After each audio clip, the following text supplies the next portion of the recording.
Hello friends, आज हम बात करने वाले हैं आपके फिजिक्स के बहुत ही ज़्यादा इंपॉर्टेंट टॉपिक के बारे में। तो टॉपिक है आपका विभव मापी के उपयोग। इससे पहले वाले वीडियो में हमने आपकी विभव मापी पोटेंशियोमीटर का वीडियो भी बनाया हुआ है। विभव मापी की सुग्राह्यता कैसे होती है, विभव मापी कब सुग्राह्य होता है, इसका भी हमने एक वीडियो बनाया हुआ है, तो आप प्लीज़ उसको भी चेकआउट कर लेना। तो चलिए बात कर लेते हैं विभव मापी के उपयोग। दो उपयोग निम्न है, कौन कौन से हैं? दो सेलों के बीच विद्युत वाहक बलों की तुलना होती है। किसके द्वारा? विभव मापी के द्वारा। और किसी प्राथमिक सेल का आंतरिक प्रतिरोध ज्ञात किया जाता है, किसके द्वारा? विभव मापी के द्वारा। तो आज हम इस वीडियो में बात करने वाले हैं आपके दो सेलों के बीच विद्युत वाहक बलों की तुलना कैसे की जाती है। तो बात कर लेते हैं इसके फिगर की। अगर आपने फिगर समझा तो आपके लिए कुछ भी समझना, मतलब इसकी रचना समझना आसान हो जाएगा और भी ज़्यादा सिंप्लीफाई हो जाएगा। तो बात कर लेते हैं इसके फिगर की। तो आपने हेडिंग में ही देखा कि हमें दो सेलों के बीच विद्युत वाहक बलों की तुलना करनी है। तो दो विद्युत वाहक बल है, कौन कौन से? E1 व E2। विद्युत वाहक बल E1 व E2 है। और AB के बीच हमने क्या किया? एक बैटरी लगाई। बैटरी का नाम आपका B1 है। AB के बीच में दो सेल E1 व E2 है और इसमें जो बैटरी लगी है वो आपकी B1 है। और इसमें क्या है? B1 से जुड़ा हुआ K1 कुंजी लगी हुई है और के इसी के साथ B1 के ऋण ध्रुव से K1 कुंजी और आपका धारा नियंत्रक लगाया गया है। ठीक है, AB से कनेक्टेड है ये। ठीक है, AB से कनेक्टेड एक बैटरी, कुंजी K1 और धारा नियंत्रक लगाया गया है। और AB के बीच में जो सेल कार्य कर रहे हैं वो कौन से?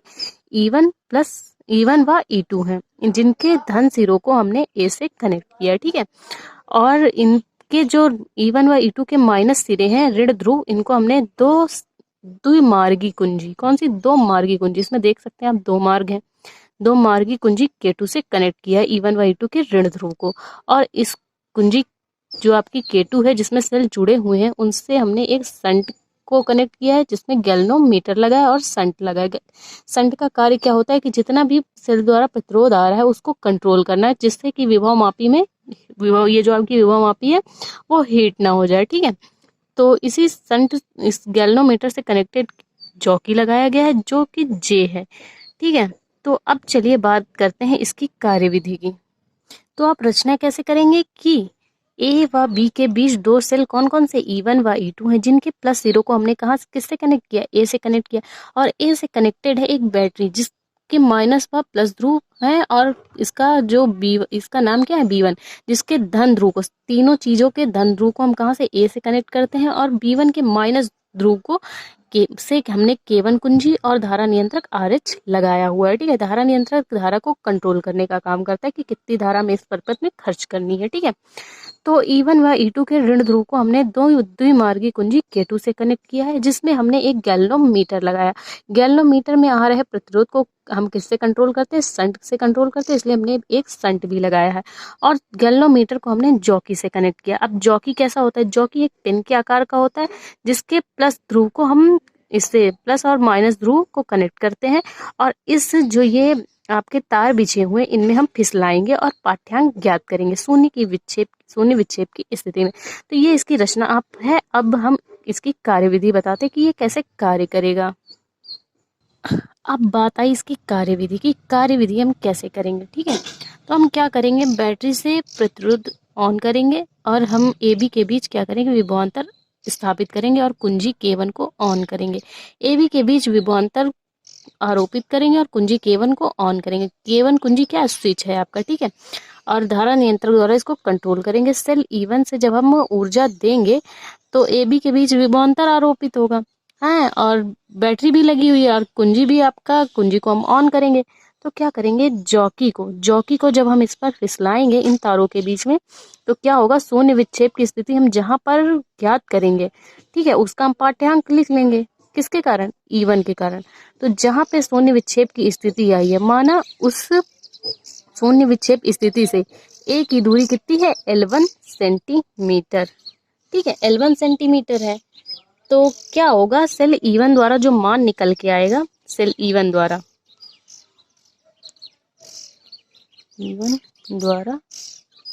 शून्य विक्षेप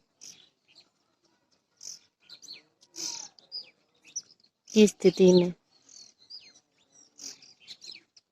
में तो E1 इज इक्वल टू क्या हो जाएगा, विभव पतन। विभव पतन आपका क्या हो जाएगा, विभव प्रवणता कह लीजिए KL1। ठीक है, अब सेल E2 के लिए निकालते हैं। E2 के लिए, अब सेल E2 के लिए कैसे निकालेंगे कि जब अभी हमने सेल E1 को ऑन किया था, अब हम सेल E2 को ऑन करेंगे कहाँ पे, बिंदु A पर, और कुंजी कुंजी आपकी कुंजी जो ये द्विमार्गी कुंजी है, इसको ऑन करेंगे। ठीक है, तो अब जब हम यहाँ से जॉकी को लेके आएंगे और फिसलाएंगे इन तारों के बीच में, तो जहाँ पे शून्य विक्षेप की स्थिति ज्ञात होगी, तो वहां से अगर ए की दूरी L2, अभी हमने L1 थी, तो अब दूरी क्या हो जाएगी, अब दूरी L2 सेंटीमीटर है। अब दूरी L2 सेंटीमीटर है, तो E2 इज इक्वल टू क्या हो जाएगी, KL2, किसके साथ, आपकी विभव प्रवणता के साथ। तो अब हम यहाँ पे क्या करेंगे, इसको समीकरण 1 मान लेते हैं, इसको समीकरण 2 मान लेते हैं। तो E1 व E2 की हम गणना कैसे करेंगे, इनमें भाग करेंगे, भाग देने पर। तो E1 अपॉन E2, तो इससे क्या हो जाएगा, के दोनों में बराबर हो जाएंगे, तो के क्या हो जाएंगे, कट जाएंगे, L1 अपॉन L2। तो यहाँ से क्या हो जाएगा, E1 upon E2 upon L1 upon L2। तो आप देख सकते हैं इसी फॉर्मूले से E1 अपॉन E2 से हम सेल का विद्युत वाहक बल ज्ञात कर सकते हैं। ठीक है, तो आप जानते हैं कि जब शून्य विक्षेप की स्थिति होगी तब E1 व E2 सेल E1 व E2 में कोई भी धारा कार्य नहीं करेगी, जिससे हम यथार्थ विद्युत वाहक बल ज्ञात कर सकते हैं। तो आपने देखा कि हमने क्या किया था, हमने पहले आपकी जो आपका सेल E1 को हमने लगाया था, E1 को ऑन करेंगे तो धारा बहेगी, बैटरी भी लगी हुई है, कुंजी K1 को ऑन करेंगे, धारा नियंत्रक तो कंट्रोल कर ही रहा है।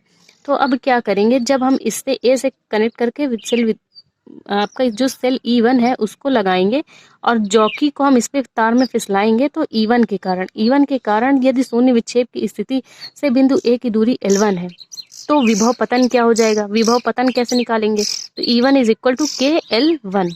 और सेल E2 के लिए, अब सेल E2 को ऑन करेंगे और सेल E2 को लगाएंगे, सेल E2 से हम धारा प्रवाहित करेंगे, तो क्या होगा, इसमें लगी है द्विमार्गी कुंजी को ऑन करेंगे और फिर जॉकी को हम इस स्थिति में फिसलाएंगे, कहाँ पे फिसलाएंगे, जहाँ पे शून्य विक्षेप की स्थिति प्राप्त हो।